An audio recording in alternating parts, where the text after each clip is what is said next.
Welcome to Innovation and Leadership. This is part 2 of our episode with Irwin Kula and Craig Hatkoff. The piece of advice that I say to everybody, embrace the sacred messiness of life.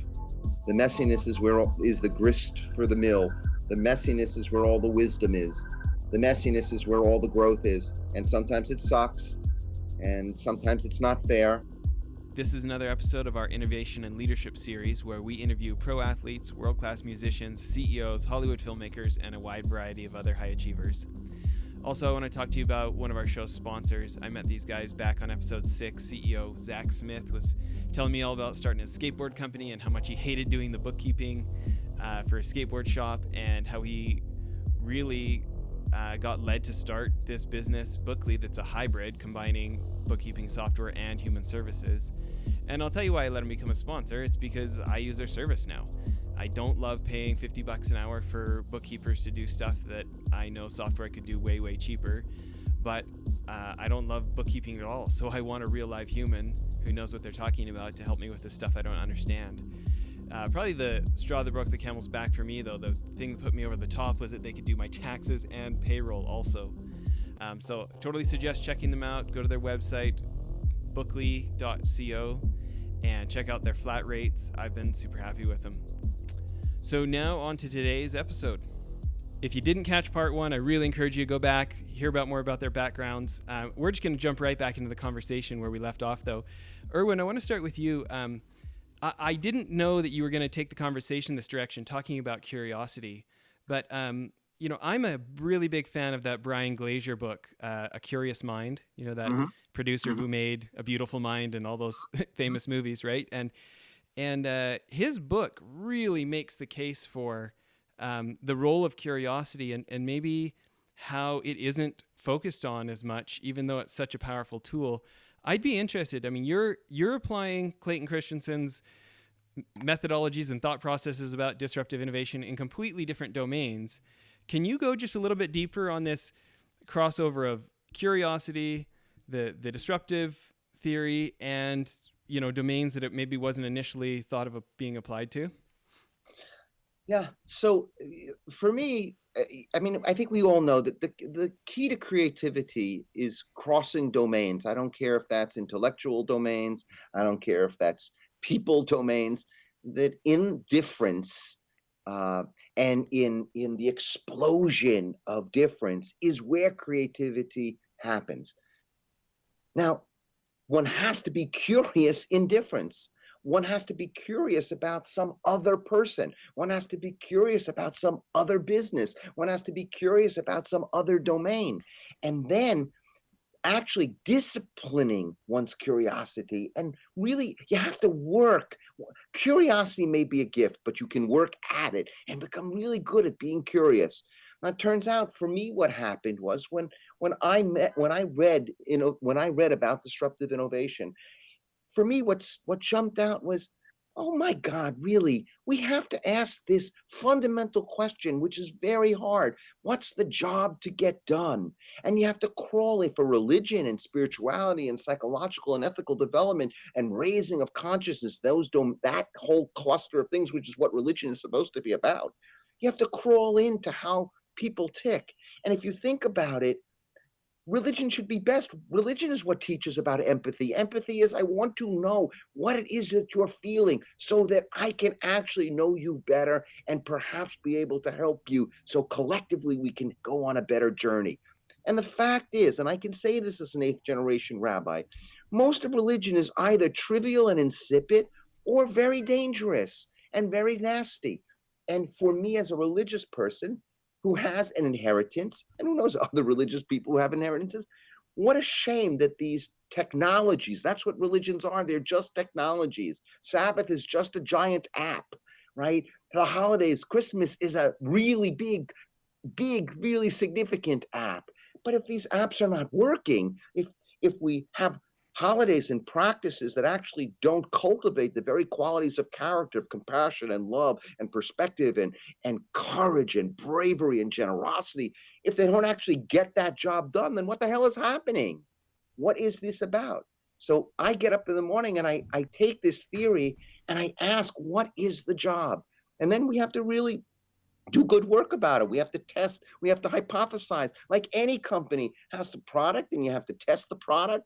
Well, I think it would be really good. I think we should all, Christians should be testing Christmas this year on whether it works. Every Jew should be testing Hanukkah on whether it really works. It's very nice to light a candle and give gifts, but is it working? Is it getting any job done? Is it cultivating hope? Is it cultivating optimism? Is it cultivating trust that even when things are dark, we actually can persevere? Because if it's not, we're bullshitting around. And if it's not, we're doing damage to people. So I'm interested in asking that question and being really self-critical.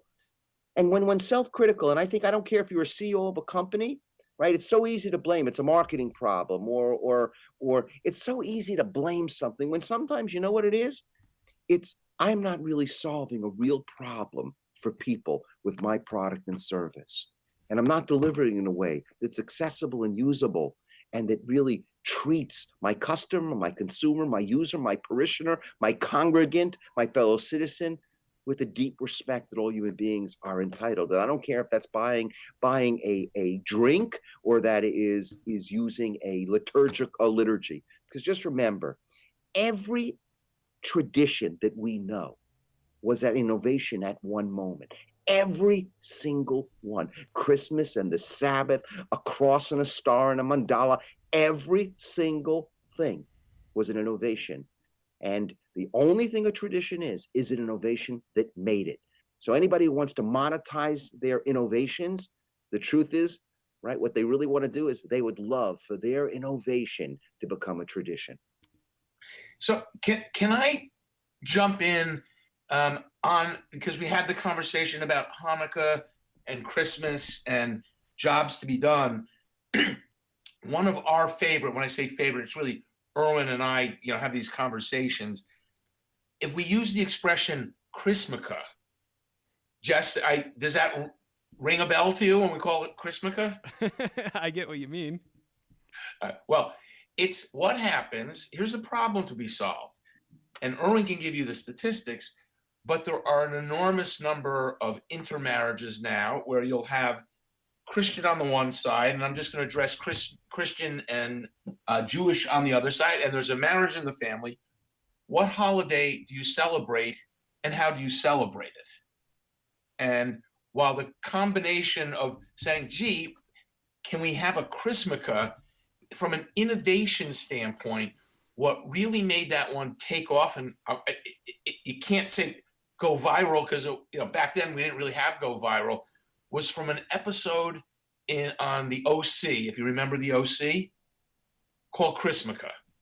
And what happened, which was wildly important for any leader, anybody in the innovation space, any CEO, what really put this into, I'll call it the, turbocharged it, was for the first time, and Irwin, correct me, in 2,000 years, the cardinals and the rabbis issued a joint statement criticizing and Chrismica and how awful this was. And all you need to do, if you're a millennial and you hear the rabbis and the cardinals are saying it's bad, your inclination is, okay, I got to know all about it. So Chrismica might not be thought of as a disruptive innovation, but it's connecting to what we would call, these would be adjacencies as opposed to non-adjacencies, but the model really for creativity is, and genius. Actually, I want to make, I want to inject a quote, which I kind of made up as I was listening to Irwin, which is, not all curious people are geniuses, but all geniuses are curious. I love and that is probably one connective thought. And it doesn't matter. Show me one who is a genius that wasn't curious. And that I thought was a really powerful concept of, Irwin, I think you called it the muscle. You can practice curiosity. You can practice creativity. It's not just this necessarily endowed quality you're born with. You can cultivate these kinds of tools. And so, just kind of coming back, when we talk about, every CEO will know the concept of what's our core competence, what are our adjacencies and what are our non-adjacencies. And most of the most creative things that come out is when people who tend to be geniuses can connect non-adjacencies. And, Irwin, jump in, because we can do a little bit, how that would manifest itself in the religious, spiritual, ethical world. We can talk about, how it, applies to the technological world. But this concept of connecting non-adjacencies, that's really where you're going to see some of the most interesting things. And by definition, the concept of, transdisciplinary approaches is all about non-adjacencies. What happens when I put an artist in with a group of doctors? What happens when I put a musician in with, someone who's studying history? That's where you're going to find some of the, that's a little bit of the special sauce, is who are those people that can connect the dots on the outside, not the ones that are close in. That's where you're going to see a lot of the traction. And so I'm a CEO and I'm thinking about innovation. I want to have as many different people in a process, not just all the same people who created, the same 12 people doing the same thing over and over again. Don't expect any breakthroughs. You may have a lot of incremental improvements, but it's this notion of connecting non-adjacencies. And you can practice that. I mean, it's just put your dots out and say, how would I connect? Irwin, give me one from the religious sphere that you think would be, a great example of non-adjacencies. Look, remember, when religion's working right, then whatever we mean by the ethical and psychological questions are being asked in every domain. In other words, once anything gets separated and can't find an adjacency, it usually cannibalizes itself and becomes very destructive. So I would say, as soon as religion gets separated, or as soon as the ethical questions or the psychological questions get separated from any domain, that domain gets hurt. Religion gets hurt because it begins to be stupid and dangerous, but the domains get hurt too. Look what we have. We need a remoralizing of capitalism, right? Everyone knows it. I don't care. I had a major banker here yesterday, right, in a session that I was doing. Everyone knows there's something wrong. Right. And it's not that no one's doing anything wrong. It turns out, we call this the peanut butter complex, that, one bad peanut in a batch can ruin it. You can ruin all the peanut butter. Right. And it's very hard once it's all creamy to find out what that peanut is.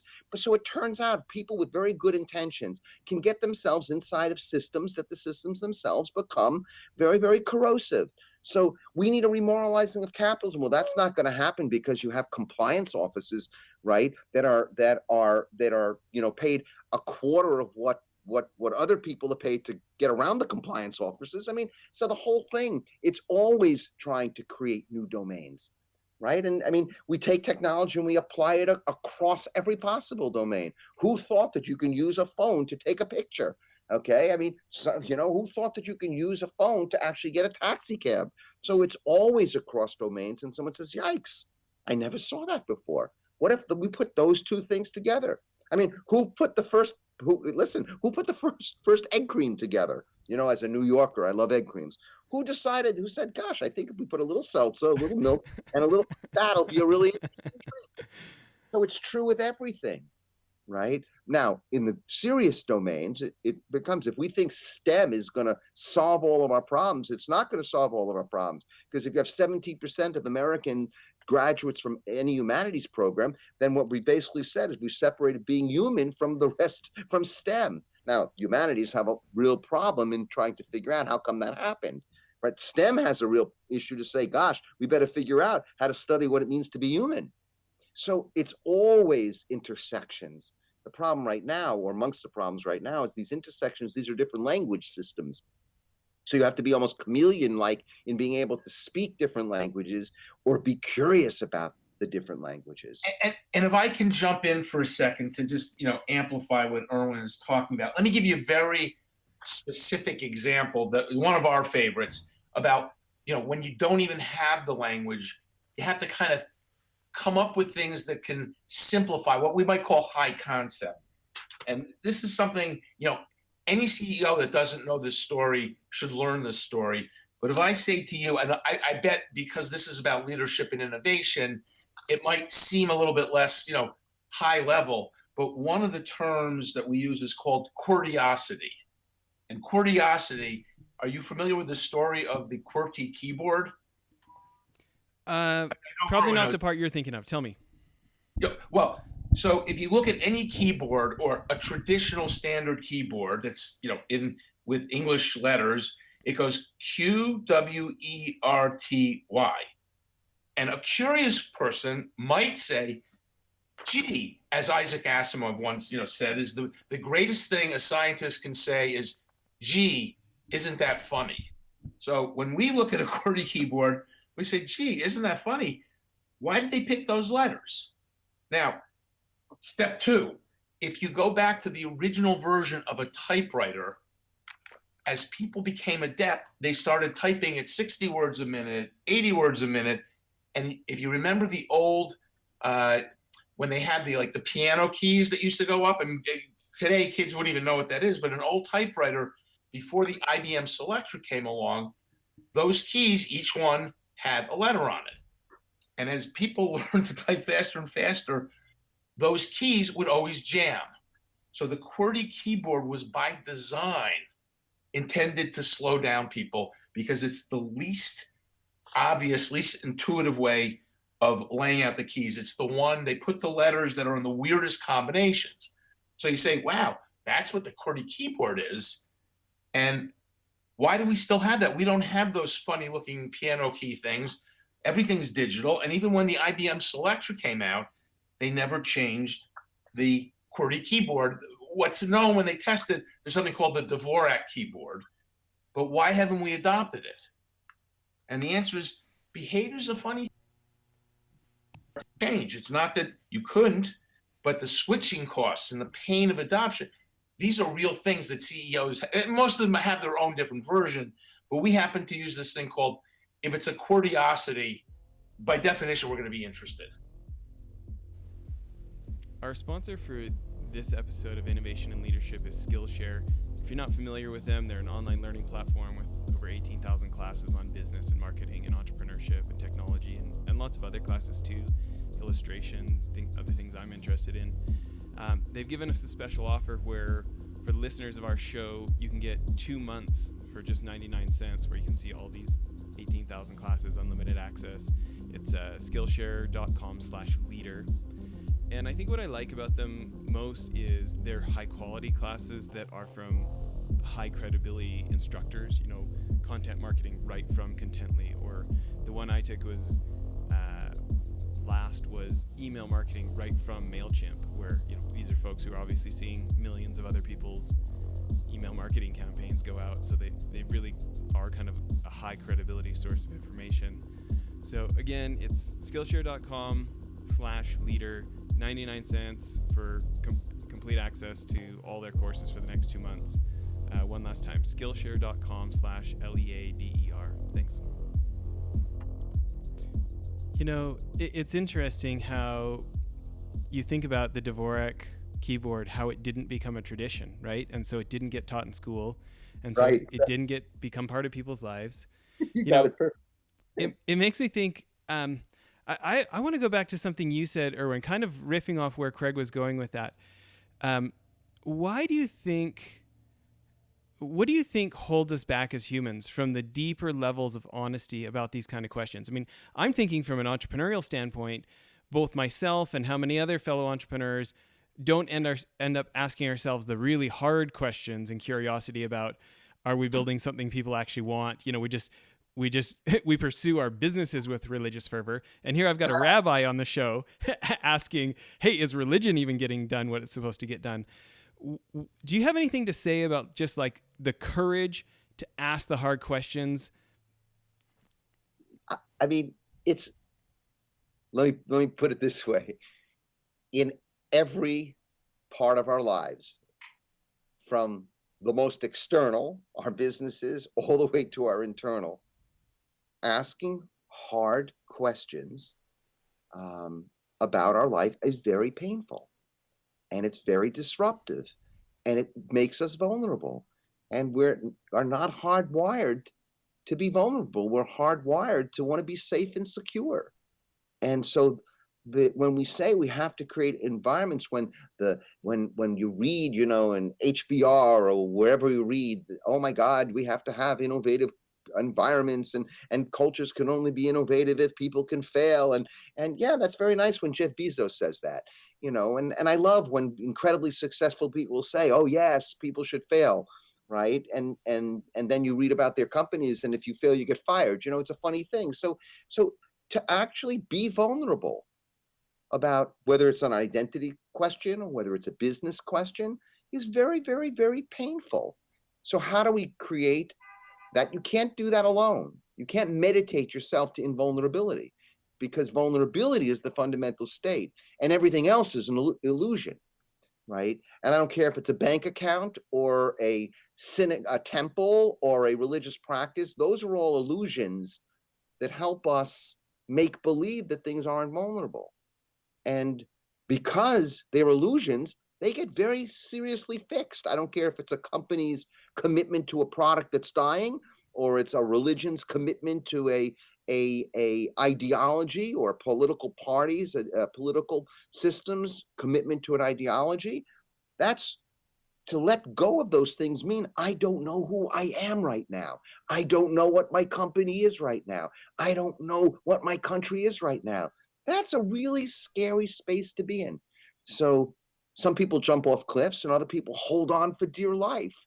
And then there are the people who are willing to say, can we create some environments? This is an environment, right? This podcast is an environment in which, yikes, can we be a little, maybe a touch more vulnerable? It's very hard to say about my own religion in a public space. There's a lot of dark parts of it.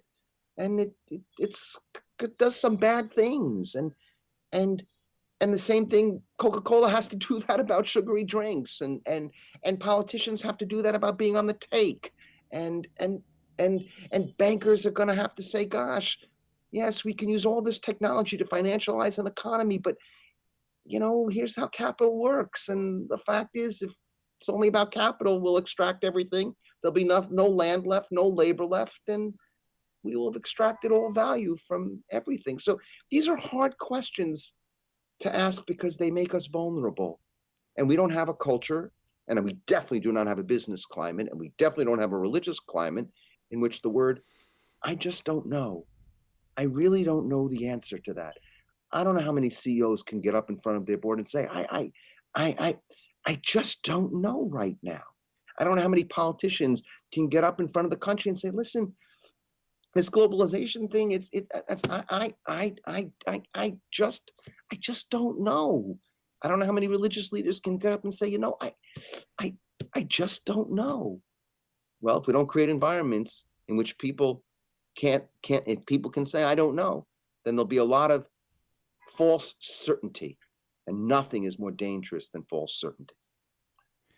I want to, is my mic back on or no? Yeah, you're back on. Okay.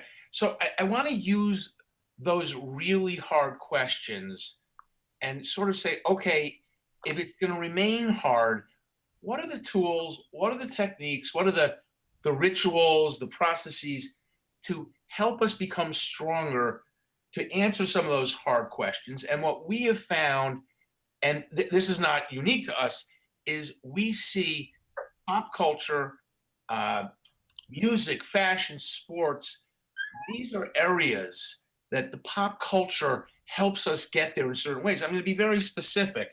We're talking, Irwin is addressing some of the hard questions in the deepest recesses of our psyches. But let me just give you an interesting one, because we talked about curiosity a few minutes ago. Let me give you two that are a little bit more playful. And, that's the Einsteinian combinatory play. When it's playful, if you can't come up with a solution, go outside and play for a couple of hours and then come back in, and you'll probably come up with a solution. But two of my favorites of these curiosities, one is called daylight savings. And John Oliver has this hysterical segment on how is this still a thing? And when we ask ourselves, well, if daylight savings isn't doing the job that we thought it was doing, why do we still have it? And the answer is because change is hard. Let me give you one that's a little bit more serious, but in 1866, Congress in the US decided we should go to the metric system. Now, do you know how many countries in the world are not on the metric system? Or at least at last count, and even we don't have them exactly right, the point remains the same. 3, I believe it's Liberia, Myanmar, and the United States. And if you ask yourself the question, why is it we didn't go to the metric system, it becomes really interesting. And if you said the following, here's a question. Is one of the no, this is a thought experiment. This is not, I don't want to put this out there as the thought. But if you ask yourself the question, is one of the problems with our math scores is that when we're teaching math and science, when you're in the United States, you have to know how to convert quarts into pints, into liters, into ounces, into spoons. You're using up so much mental energy that maybe, what if that's one of the reasons? But what would it take if I said to you, Jess, what we'd really like to do is have your show focus on changing the United States to the metric system. Wow, that's a big challenge. But why is that? Why can't we make these changes? We know the answers to many of these things, and that's part of the challenge. And that's, a more playful way. And if you can get people interested in the slightly light, more humorous, provocative things, then maybe you say, it was painful, but it wasn't that painful. Now I can ask myself some of the really tough questions. Well, you know what I do? I just call my friend Irwin and ask about how you start a tradition. Well, guess what? That's the right answer. Now we have to figure that out. And what we know is it's going to start out as an innovation. Well, listen, this has been great. I know we're winding down for the end of part 2. Why don't we end this way? Will each of you share either a piece of advice you wish you would have known when you're earlier in your career in life, or the best piece of advice you ever shared? The best piece of advice you ever received, or the advice you would give a younger version of yourself. Craig, you want to go first?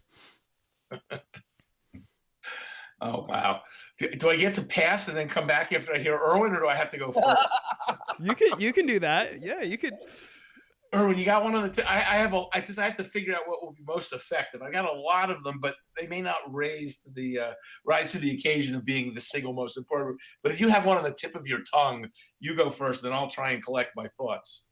You can only be who you are when you are. So I guess maybe that's I wish I was, if I was talking to myself, 20 years ago, I just turned 60. I would say, be a little less hard on yourself. Be a little less hard on yourself, because you will actually be more creative and you will accomplish more. So I think that's a piece. And the other piece is the piece of advice that I say to everybody: embrace the sacred messiness of life. The messiness is the grist for the mill. The messiness is where all the wisdom is.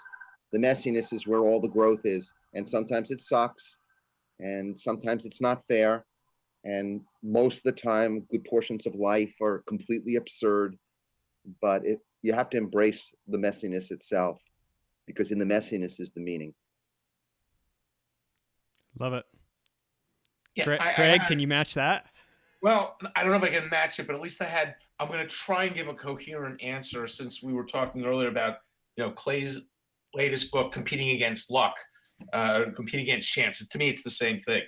But one of the best pieces of wisdom, I don't know if I call it advice, was a quote, and I'm not exactly sure who said it. It's probably been said by many, many, about the role of luck. We've always heard, I'd rather be lucky than smart, is the traditional way of saying it.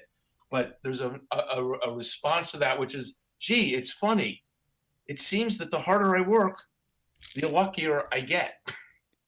And I think there is no shortcut to some of these things. You just have to stay at it. And even it's not all exciting. It's not all epiphanies or aha moments or awe, wonder, and enchantment. But you have to work hard at that. You have to see a lot of stuff to say, I found the signal. I'm learning how to wipe out the noise. And so I think this notion of continue to work hard, that's what it takes. I mean, you talk to, you read about the quotes from Thomas Edison. It's 99% perspiration and 1% inspiration. These things, maybe they're trite, but they, as I said before, trite often works. There's a reason it's trite. And I think basically one quote, just, if you want to live an extraordinary life, you're probably going to have to take some extraordinary risks. And when we think about leadership and innovation and corporations and the CEO, corporations, and this is straight out of, Clay Christensen, maybe it's 201 instead of 101, but corporations are not designed to enable people to take extraordinary risks, certainly public companies. And if you're a 62-year-old CEO and someone comes in, you say, it's a very big risk, and I'm looking at retirement, and I don't really need to go out on some epic failure. And so the tendency is, in corporations, they're designed to be command and control, checks and balances. But when you're a young guy and you want to go through the two guys in a garage, and it's actually one of the great quotes from Bill Gates when he said, "Who does he worry about most in the world?" The quote was, "It's two guys. I don't know their names, but it's two guys in the garage. No one else I'm terribly worried about." And we don't know where it's coming from, but those are the people. If you fail when you're 21, okay. If you're resilient, take that as a lesson. If you start failing when you're, going into the sunset years, it's a little bit harder. You have more at risk. Well, I think that's great advice from both of you, and appreciate making so much time here today. Our pleasure, and with a little luck, so much. Real pleasure. Maybe you'll even invite us back again. Well, that's it for the episode. One other thing I wanted to tell you about, if you remember the guys from Convoy in episodes back, Ken Free and Trent Mano, I went on one of their CEO trips to New York, and I met a guy named Brent Thompson, very successful entrepreneur. He was former CEO of Jive Communications, big company now, I think $300 or $400 million. Anyways, he started a new company called blipbillboards.com. I'm super stoked they're a sponsor now. But I remember a year and some ago when I met him, I thought it was genius. Instead of having to buy 6 months or a year's worth of billboard for thousands of dollars, you can buy 8 seconds at a time for like 10 or 20 cents. You pick what billboard you want it on, what time of day you want it to run, and it just puts so much power in the hands of marketers and CEOs who want to try something and see if it works. You can buy as many or as few as you want, change it as many times as you want. I think now our podcast is being advertised on billboards in like 18 different states because we have these guys as sponsors. We're pretty excited about it. Hope you check out blipbillboards.com. Thanks.